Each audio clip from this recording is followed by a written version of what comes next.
मणिकर्णिका के पिछले एपिसोड में हमने जाना कि किस प्रकार तुलसी राम जी के साथ जातिगत भेदभाव होता है, और तब पहली बार उनके मन में ये प्रश्न उठते हैं कि कम्युनिस्ट पार्टी में दलितों की क्या स्थिति है। उस बाबत वे बहुत सारी चीजों को हमारे सामने प्रस्तुत करते हैं, जिसमें दो महत्वपूर्ण बिंदु ये थे कि मार्क्स की जो शिक्षाएं हैं, मार्क्स ने खुद जाति व्यवस्था को भारत के विकास में सबसे बड़ा रोड़ा माना है, और उसके साथ ही तुलसी राम जी को यह जानकर भी हैरानी होती है कि मार्क्स वादी आंदोलन को 90 साल होने को आए हैं, लेकिन उन्होंने फिर भी कभी वर्ण व्यवस्था को खत्म करने के लिए किसी भी तरह का कोई आंदोलन नहीं चलाया है। तो अब हम यहां से आगे पढ़ेंगे। आभासी दुनिया के मेरे दोस्तों, शालिनी बोल रही हूं। जय भीम, हूल जोहार। इन वैचारिक द्वंद्वों के बीच एक अजीब सा हादसा हो गया। नरेंद्र प्रसाद सिन्हा ने अपने जिला बिहार के सीतामढ़ी से राजेंद्र सिंह नाम के एक 17-18 साल के लड़के को लाकर मेरे साथ भारत सोवियत मैत्री संस्था के ऑफिस में रहने के लिए कहा। वह लड़का ऑफिस में रहने लगा। सिन्हा का कहना था कि वह बहुत गरीब तथा बेरोजगार है, इसलिए हमारे साथ रहकर उसका गुजारा हो जाएगा। यह बात सन 1974 के शुरुआती दिनों की है। अभी 2 माह मुश्किल से ही बीते थे कि एक दिन मैं BHU से लंच के समय उस ऑफिस में गया तो देखा कि उसका ताला टूटा हुआ है। ऑफिस में मेरा एक मर्फी ट्रांजिस्टर था, वह गायब था। उन दिनों मर्फी के ही ट्रांजिस्टर चला करते थे। मुझे याद है पापा के पास भी था, हमारे घर पर भी था, ये कहने का मतलब है। यही ट्रांजिस्टर मेरे लिए राष्ट्रीय अंतर्राष्ट्रीय खबरों को जानने का एकमात्र सहारा था। अतः मुझे बहुत शोक हुआ। हैरत इस बात की थी कि राजेंद्र वहां से गायब था। लंका पुलिस चौकी में उस समय आजमगढ़ के ही रहने वाले इंद्र बहादुर राय इंचार्ज थे। वे कम्युनिस्ट नेता झारखंडे राय के बहुत प्रशंसक थे, जिसके कारण मुझसे उनकी दोस्ती हो गई थी। मैंने यूं ही उनके कार्यालय में ताला टूटने तथा ट्रांजिस्टर चोरी चले जाने की बात कर दी। उसके पीछे किसी भी तरह की शिकायत करने का मेरा कोई इरादा नहीं था और न किसी व्यक्ति विशेष पर कोई शक था। राय साहब सारी जिम्मेदारी अपने ऊपर लेते हुए राजेंद्र सिंह को पकड़कर चौकी पर ले गए। गहन पूछताछ से पता चला कि नरिया के एक असामाजिक तत्व महेंद्र के साथ ताला तोड़कर राजेंद्र ने ट्रांजिस्टर को चोरी कराया था। महेंद्र भी पकड़ा गया। राय ने तुरंत दोनों को जेल भिजवा दिया। जेल में डलवाने पर मेरा कोई हाथ नहीं था। वास्तविकता तो यह थी कि दूसरे दिन मुझे पता चला कि राजेंद्र जेल चला गया। घटना के समय सिन्हा बनारस में नहीं थे, किंतु जब वे बनारस आए तो बहुत दुखी थे। उस समय BHU कर्मचारी संघ के अध्यक्ष वीर बहादुर सिंह मुझे पीटने के लिए लगभग तैयार हो गए थे। उस दिन उन्होंने बहुत गालियां दी थी। इन सब के पीछे एकमात्र तथ्य यह था कि राजेंद्र भी क्षत्रिय था, तो यहां भी जातिवाद था। वे पहले ही जिक्र कर चुके हैं कि सब तरह से सक्षम होने के बावजूद वे अपने पार्टी में मूर्ख बने रहे, कि उन्हें मूर्ख ही समझा जाता रहा जातिवाद के चलते। तो अब यहां पर एक और इंसिडेंस उन्होंने कोट किया है कि क्षत्रिय पकड़ा गया उनकी कंप्लेंट पर, इसीलिए उन्हें गालियों का सामना करना पड़ा।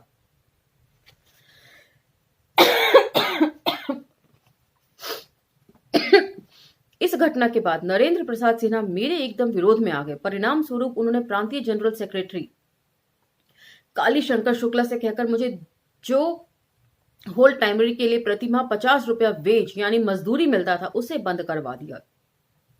मेरे ऊपर आरोप लगाया गया कि मैं पार्टी का काम ठीक से नहीं कर रहा था। हकीकत तो यह थी कि पार्टी के अलावा एक पल भी मैं कुछ और नहीं सोचता था। पार्टी में मेरी आस्था पर यह एक गहरी चोट थी।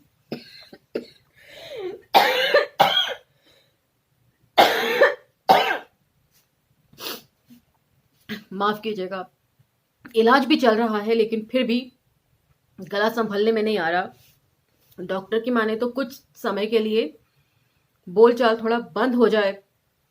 बच्चों के एग्जाम्स भी, उन्हें पढ़ाना भी होता है। आई होप आप माइंड नहीं करेंगे। सबसे रोचक बात यह थी कि राम बली राम MA नामक एक BHU के छात्र को मैं ही पार्टी में लाया था। सिन्हा ने मेरे बदले उन्हें होल टाइमर नियुक्त करा दिया। राम बलीराम भी दलित थे। इस संदर्भ में सिन्हा ने एक तीर से दो निशाने साधे। राम बली को होल टाइमर नियुक्त करके सिन्हा ने यह दिखाना चाहा कि उनका यह काम सामाजिक भेदभाव से प्रेरित नहीं था। यह एक पुरानी रणनीति रही है कि किसी दलित को कुचलना हो तो उसके समक्ष दूसरे दलित को खड़ा कर दिया जाए। राम बलीराम पार्टी के सदस्य तो थे, किंतु मार्क्सवाद के बारे में उनका ज्ञान शून्य के बराबर था। सबसे पहले मुझे प्रोफेसर हरिहर नाथ त्रिपाठी ने बताया कि सिन्हा ने एक दलित को आगे कर दूसरे को नेस्तनाबूद कर दिया। पार्टी वेज बनारस में मेरे जीवन यापन के लिए बहुत बड़ा सहारा था, जो यकायक समाप्त हो गया। पार्टी वेज समाप्त कराने के बाद सिन्हा ने मुझसे भारत सोवियत मैत्री संघ कार्यालय छोड़ देने के लिए कहा। मैं तुरंत राजा राम मोहन राय शोध छात्रावास में कमरा लेकर BHU में रहने लगा। दूभर जीवन के बावजूद मैं पार्टी में पहले ही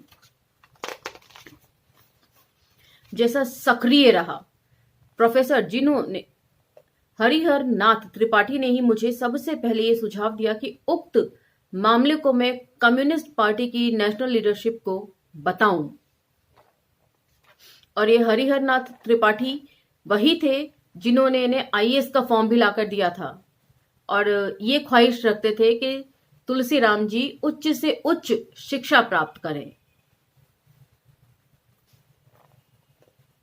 उनके ही सुझाव पर मैं वैसा करने के लिए राजी हो गया। मैंने तथ्यों के आधार पर नरेंद्र सिन्हा के विरुद्ध एक विस्तृत चिट्ठी पार्टी के केंद्रीय कंट्रोल कमीशन के चेयरमैन योगेंद्र शर्मा तथा स्टेट कंट्रोल कमीशन के चेयरमैन मुंशी गुरु प्रसाद को भेजी।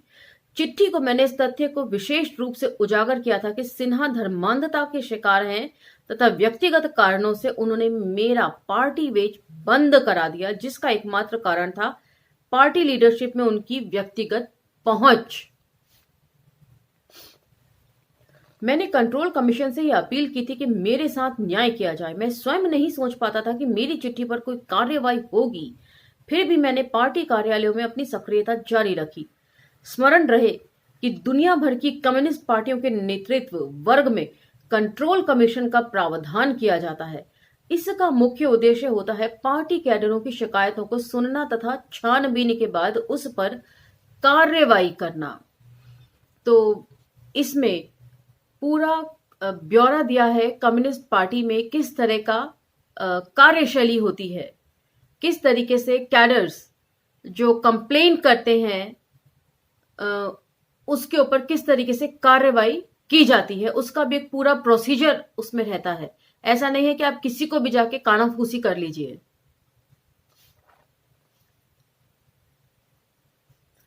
स्मरण रहे कि दुनिया भर की कम्युनिस्ट पार्टियों के नेतृत्व वर्ग में कंट्रोल कमीशन का प्रावधान किया जाता है। इसका मुख्य उद्देश्य होता है पार्टी कैडरों की शिकायतों को सुनना तथा छानबीन के बाद उस पर कार्यवाही करना।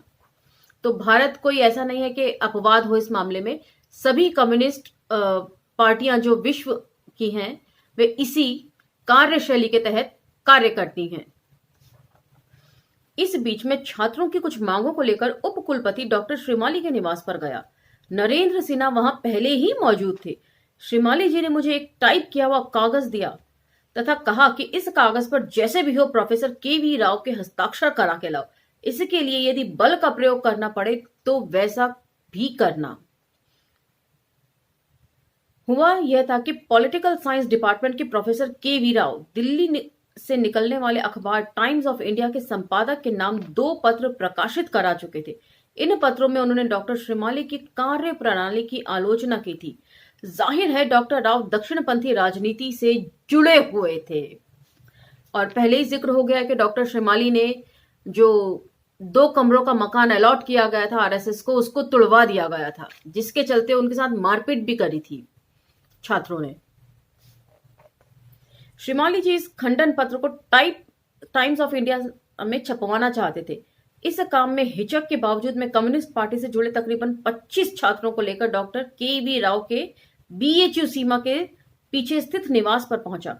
डॉक्टर राव उस समय बीएचयू से रिटायर हो चुके थे। मैं उनके घर से थोड़ी दूरी पर एक पेड़ के पीछे छिप गया, क्योंकि राव मुझे बहुत अच्छी तरह से पहचानते थे। बाकी लोगों ने राव के घर में प्रवेश करके उन्हें उस कागज पर हस्ताक्षर करने के लिए कहा। राव ने हस्ताक्षर करने से मना कर दिया। इस बीच एक कार्यकर्ता के मुंह से अनजाने में ये बात निकल आई कि तुलसी जी से पूछकर आया जाए कि आगे क्या कार्रवाई की जाए। मेरा नाम सुनकर राव चकित हो गए। जैसा कि कार्यकर्ताओं ने मुझे बताया, दो कार्यकर्ता मुझसे सलाह लेने के लिए उस पेड़ के पास आए जहां मैं छिप कर बैठा था। तो ये बात भी मुझे बहुत अचंभित करती है कि बहुत ज्यादा benefit of doubt Tulsi Ram ji सबको देते हैं कि अचानक से निकल गया होगा, किसी ने जो भी बात बोल दी उसके ऊपर वो जस का तस विश्वास कर लेते थे कि जानबूझकर नहीं बोला, वो तो अचानक से या गलती से मुंह से निकल गया आपका नाम। तो बेनिफिट ऑफ डाउट बहुत सारी जगहों पर बहुत सारे लोगों को उन्होंने दिया है। मैंने उनसे कहा कि थोड़ा बल प्रयोग करना हो तो भी कीजिए, किंतु उनका हस्ताक्षर बहुत जरूरी है। हमारे जत्थे में कुछ बाहुबली भी थे। अंतोतगत्वा प्रोफेसर राव ने उस कागज पर हस्ताक्षर कर दिया। इस संदर्भ में गोपेश पांडे नामक एक छात्र, जो बाद में आज अखबार के लखनऊ ब्यूरो के प्रमुख बने, ने डॉक्टर राव के किचन में पड़ा हुआ हलवा खा डाला, जिस पर राव साहब बहुत दुखी हुए थे। जो भी हो, मैंने वह कागज डॉक्टर श्रीमाली को वापस दे दिया। दूसरे दिन वह जोर जबरदस्ती वाली खबर बनारस के स्थानीय अखबारों में प्रमुखता से छप गई। यद्यपि इस खबर में किसी का नाम नहीं था, किंतु मैं बहुत डर गया था। संयोगवश इस घटना के 2 महीने बाद ही जून 1975 में इंदिरा गांधी ने इमरजेंसी लागू कर दी थी, जिसके कारण सारा केस दब गया। इस तरह के लफड़े पहले ही चल रहे थे कि इस बीच गाजीपुर जिले के शेखपुर नामक गांव में दलित अत्याचार से संबंधित एक बहुत बड़ा कांड हो गया। यह कांड अत्यंत महत्वपूर्ण है, इसलिए इसे ध्यान से ही सुनिए। इस अत्याचार कांड ने न सिर्फ देश के बल्कि यूरोप तथा अमेरिका के अनेक पत्रकारों का ध्यान अपनी तरफ खींचा था। विश्व स्तर की एक घटना रही होगी और विश्व स्तरीय मतलब दूसरे देशों से भी ध्यान आकर्षित हुआ पत्रकारों का। लेकिन उसके बावजूद भी आज भी जातिवाद को लेकर ये सारी घटनाएं हो रही हैं। इसका समाचार भारतीय अखबारों में सुर्खियों में छपता रहता था।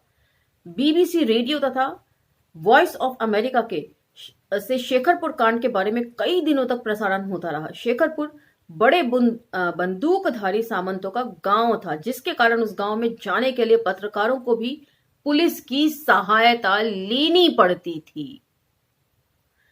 यह घटना 27 अप्रैल 1975 को घटी थी,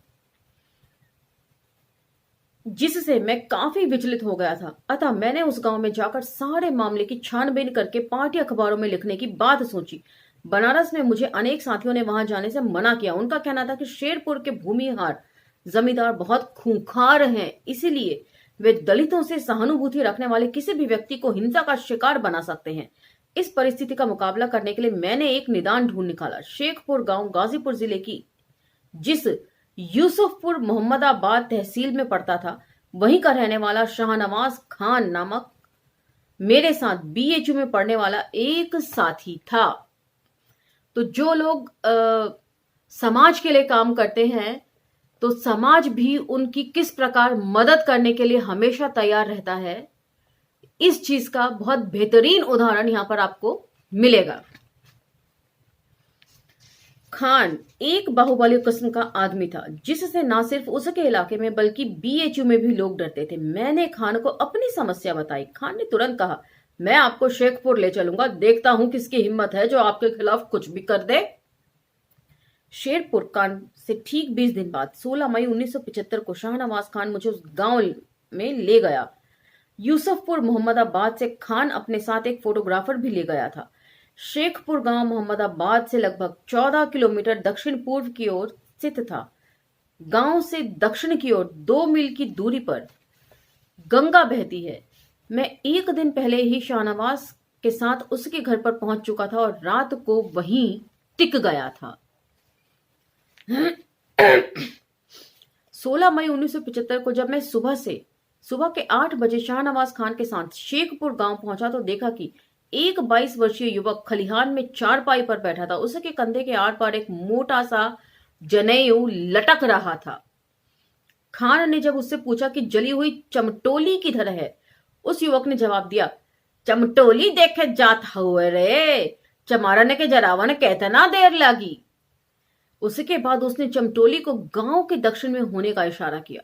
मुझे उस गांव का एक रोचक आंकड़ा यह मिला कि 23,000 की आबादी में लगभग 13,000 भूमिहार जमींदार तथा 3,500 दलित थे। बाकी अन्य जातियों से संबंधित लोग थे। तो मतलब जो दलित बस्तियां थी और जो भूमिहार बस्तियां थी वो किस अनुपात में थी, ये साफ तौर पर यहां पर लिखा गया है। तो मैं समझती हूं कि इसके लिए खासी उन्होंने मेहनत करी होगी जांच पड़ताल के लिए। इतने आंकड़े देने के लिए आपको उतनी भागदौड़, उतनी चीजों की खोजबीन करनी पड़ती है।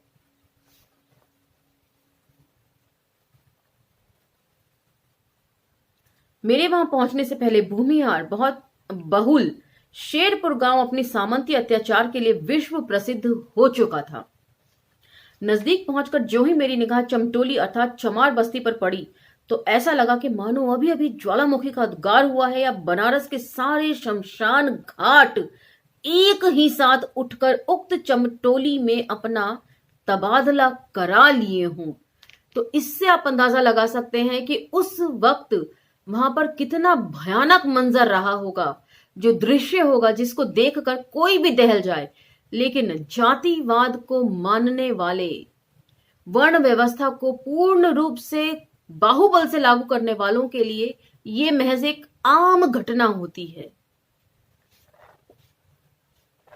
सारी चमटोली एक बड़े शवदाह पर रखी हुई प्रतीत हो रही थी। ऐसा लगता था कि बस्ती के सारे मकान तथा पेड़ जलकर आत्महत्या कर लिए हों। एक पीपल का पेड़ कुछ झुलसा हुआ, कुछ हरा भरा आत्मदाह के प्रयास में असफल प्रतीत हो रहा था। चारों तरफ राख, जले फूटे मिट्टी के घड़े, हणियां, थपुआ, धुआंटी दीवारें, नंग धड़ंग बच्चे, चिलचिलाती धूप में खंडहरों में बैठकर हुक्का पीते हुए बूढ़े, राख से जले अनाजों को अलग करती हुई औरतें तथा अधजला कोए कोए करता हुआ एक कुत्ता, जिसके पास चिथरू नामक नंगा खड़ा एक दलित बालक मुझे सर्वप्रथम दिखाई पड़ा। एक अधजली खटिया पर बैठे कुछ बूढ़े हमें अपनी तरफ आते देखकर शंकावश जल्दबाजी में उठते हुए थोड़ी दूर पर स्थित पुलिस कैंप की तरफ भागने की मुद्रा में आ गए। मनोवैज्ञानिक ढंग से एकदम आतंकित उन बूढ़ों ने मुझे भूमिहार जमींदारों का आदमी समझ लिया था। हम बड़ी मुश्किल से उन्हें भागने से रोकने में सफल हुए। शाहनवाज खान एक हट्टा कट्टा आदमी था, जिससे वे लोग बहुत डर गए थे, क्योंकि जमींदार लोग भी जो लठैत पालते हैं उनका डील डॉल भी कुछ इसी प्रकार का होता है। उन्होंने विश्वास दिलाने के लिए कि हम दुश्मन वर्ग से नहीं है, शाहनवाज खान ने झूठ मूठ में मेरे बारे में उन बूढ़ों को कह दिया, घबरा मत, ई लेखक हुए दिल्ली से आयल बाड़े, इनके इंदिरा गांधी सही सही बात पता के लगावे खातिर भेजल हई। शाहनवाज का यह नुस्खा काम कर गया और उनकी हड़बड़ाहट कम होने लगी तथा कई बूढ़ी औरतें रोने लगी। पास में मैंने देखा कि रजौती नामक चमाइन उस जले उखड़े खंडहर में बैठे अपने 2 छोटे बच्चों को मिट्टी का एक एक टुकड़ा खिला रही थी। खाने के लिए अनाज नहीं है, मिट्टी खाने के लिए लोग मजबूर हैं।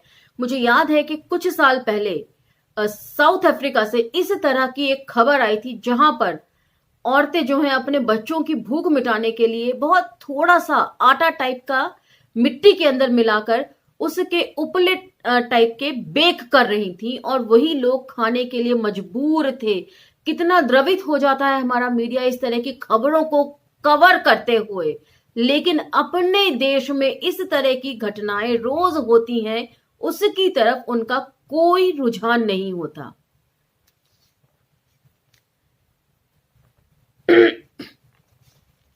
तो ये सब मुझे याद है कि किस तरीके से वो छोटे छोटे टिक्कियां टाइप की बनाकर उसको बेक कर रही थी। बिल्कुल वैसे चला के, जैसे हम लोग चीला बनाते वक्त थोड़ा बैटर डालते हैं, फिर उसको चम्मच से हिला के एक समतल टाइप से करते हैं। मैं भीड़ से निकलकर उनके पास पहुंचने ही वाला था कि वे फूट फूट कर रोने लगी। 2-3 दिन के अंदर ही वे चाय की प्याली भर रो दी। सॉरी, 2-3 मिनट के अंदर ही सिसकियां भरते हुए उसने कहा, जमी दरवा धमकाउवत हुए, हम कहां जाएं ए बाबू। रजोवंती के खंडहर के पास जब मैं दूसरे खंडहर की ओर बढ़ा तो जलकर बिल्कुल काले कोयले के चूरन की तरह अनाजों के एक ढेर के पास सिर पर हाथों को सटा बैठे बनवारी नामक दलित ने मुझे नमस्ते किया तथा बिना मेरे द्वारा कुछ पूछे ही वे कहने लगा कि गांव के भूमिहार हमारी बहू बेटियों को आए दिन इज्जत लूटते रहते हैं, किंतु हम जानकर भी कुछ नहीं कर पाते। पहले ही जिक्र है कि सिर्फ 3,500 दलित थे और 13,000 भूमिहार, और वो भी हथियार बंद लठैत पाले हुए। तो उनका मुकाबला करना काफी मुश्किल रहता होगा इन बेजान दलितों के लिए, जिनको खाने के लिए कुछ नहीं है, जिनके पोषण की कमी के कारण शरीर बहुत कमजोर हैं। बनवारी कुछ और कहना चाहता था कि बीच में ही हाई स्कूल फेल हो जाने के बाद शिक्षा मुक्त खेदारू नामक युवक कहने लगा कि भूमिहारों का अत्याचार बेमिसाल है। एक घटना का जिक्र करते हुए उसने कहा कि कुछ माह पूर्व उनके गांव में हंसलाल नामक धोबी का रामलाल नामक 22 वर्षीय बेटा बगल में गांव में नाच देखने गया था। संयोगवश अनजाने में पास खड़े गांव में ही उमा राय नामक जमींदार का पैर कुचल गया। उमा राय वहीं उसे मारने लगे। थोड़ा सा प्रतिरोध करने पर जब रामलाल घर वापस आ रहा था तो उमा राय अपने कुछ अन्य साथियों के साथ उसे रास्ते से पकड़कर अपने घर लाए और उसे रस्से से बांधने के बाद इतना मारा कि रामलाल हमेशा के लिए सांस लेने से वंचित हो गया। खेदारू अन्य घटना के बारे में कहने लगा कि चेंगन राय नामक जमींदार ने गंगाराम चमार को ईख की पतई को का बोझ बनाकर कहीं रखने को कहा, किंतु गंगाराम ने बड़ी नम्रता से राय साहब से 2-3 दिन के बाद वे काम कर लेने की प्रार्थना करी, क्योंकि फसल की कटाई का मौसम होने के कारण कटनी से कुछ और मजदूरी कमा लेना चाहता था। गंगाराम उक्त प्रार्थना के अपराध में एक नीम के पेड़ से बांधा गया और तब तक पिटता रहा जब तक कि उसने दम तोड़ने की मंजिल को पार ना कर लिया। इन सारे वाक्यांश को पढ़कर मैं इतना द्रवित हो जा रही हूं, रोष से भर जा रही हूं। तो जब तुलसी राम जी ने इन सब नजारों को देखा होगा, इन सब भयानक दृश्यों को अपनी आंखों से देखा होगा, तब उनकी क्या प्रतिक्रिया रही होगी, इसका हम अंदाजा लगा सकते हैं। खेदारू की ये सब बातें मैं सुन ही रहा था कि 50 बूढ़े बूढ़ियां मुझे घेर कर खड़े हो गए और हर कोई अपने ऊपर ढाए गए अत्याचार को नोट करवाकर ही दम लेना चाहता था। मेरे अनुरोध करने पर वे उन खंडहरों में बैठ गए तथा मेरे साथ गया फोटोग्राफर सबकी फोटो खींचने लगा। फोटो में खींचा जाना उनके तत्कालीन प्रसन्नता का सबसे बड़ा कारण प्रतीत हो रहा था। तो दुख में भी किस प्रकार हंसने के पल दलित समाज के लोग निकालते हैं, इसका मार्मिक प्रस्तुतिकरण यहां पर अपनी कलम से तुलसीराम जी ने प्रस्तुत किया है।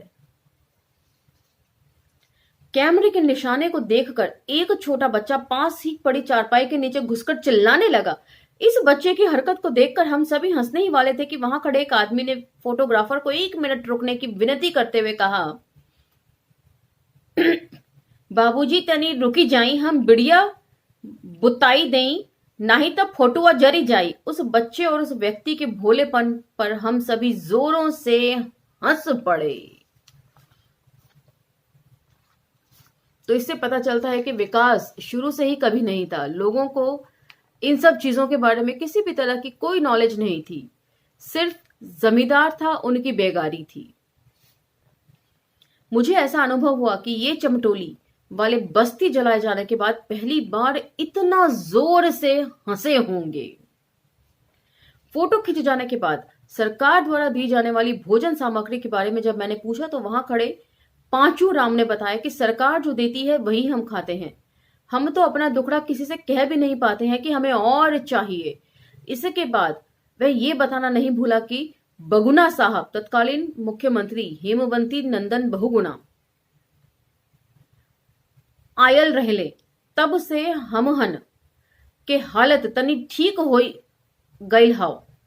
वहीं अतवारू कहने लगा कि दिन भर काम करने के बदले शेर भर लतरी मिलती है। उसने यह भी कहा कि यह लतरी भी समय से नहीं मिलती और जब हम मांगते हैं तो पहले गाली, फिर दो चार झापड़ पा जाना तो हमारे लिए रोजमर्रा की बात है। इसलिए हम लोग गाली और झापड़ के इतने आदी हो चुके हैं कि अब वे हमें बुरे नहीं लगते। तो इसके लिए मुझे ओम प्रकाश वाल्मीकि जी की जूठन में लिखी गई बात याद आती है कि दिन भर के परिश्रम का जो हमारा मेहनताना है वो गाली होता है। दिन भर के पसीने की कीमत गाली। और उसके बाद वे काफी रोष व्यक्त करते हैं कि इतना बर्दाश्त करने के बाद भी कहीं कोई प्रतिक्रिया नहीं, कोई प्रतिरोध नहीं। और वही सारी बातें यहां पर भी लिखी गई हैं कि इतने आदी हो गए हैं कि अब वो उन्हें बहुत सहज लेते हैं, उन गालियों को, उन थप्पड़ों को। स्मरण रहे कि लतरी उड़द की तरह एक ऐसी फसल होती है जिसे पशुओं को खिलाने के लिए बोया जाता है। मेरे ये पूछे जाने पर कि चमटोली जलने के बाद आप लोगों का यहाँ कैसे लगता है, तो दर्जनों लोग एक ही स्वर में जोर देकर कहने लगे कि हम भीख मांगकर खाएंगे, किंतु हम ना तो इस गांव में रहेंगे और ना भूमिहारों की हरवाही करेंगे। तो ये थोड़ा बहुत विरोध का स्वर यहां पर दिखाई देता है दलित समाज में। देश आजाद हो गया लेकिन हमारा दलित समाज वही गुलाम का गुलाम बना रह गया। इसीलिए डॉक्टर अंबेडकर ने बहुत अच्छे से कहा था कि यह सिर्फ सत्ता का हस्तांतरण है। जब मैंने कहा कि आप लोगों का जो यहां खेत है उसका क्या होगा, तो सभी ने गिड़गिड़ाते हुए कहा कि 360 घरों की बस्ती में 2 आदमियों के पास थोड़ी सी निजी जमीन है, अतः यहां छूटने के लिए हमारे पास यही जले हुए खंडहर के सिवा कुछ भी नहीं है। उनकी इस बात को सुनकर मुझे कार्ल मार्क्स द्वारा मजदूरों के बारे में कही गई एक बात कि तुम्हें खोने के लिए बेड़ियां किंतु पाने के लिए सारा संसार है, याद आई। बिल्कुल सच है। जब मैंने उनसे पूछा कि 2 को छोड़कर आप सभी भूमिहीन हैं, तो मुझे जवाब मिला कि इस इलाके में जिन गांव में अन्य ऊंची जाति वाले हैं वहां दलितों के पास कुछ ना कुछ जमीन अवश्य होती है, किंतु जिन गांव में भूमिहार हैं वहां किसी भी दलित के पास 1 इंच भी जमीन नहीं होती। तो ये एक बड़ा रहस्योद्घाटन वे कर रहे हैं कि जमींदार इन्हें रखने ही नहीं देते जमीन, जबकि जिन गांव में जमींदार नहीं है वहां पर थोड़ी बहुत जमीन इक्का दुक्का दलित के पास फिर भी मिल जाएगी।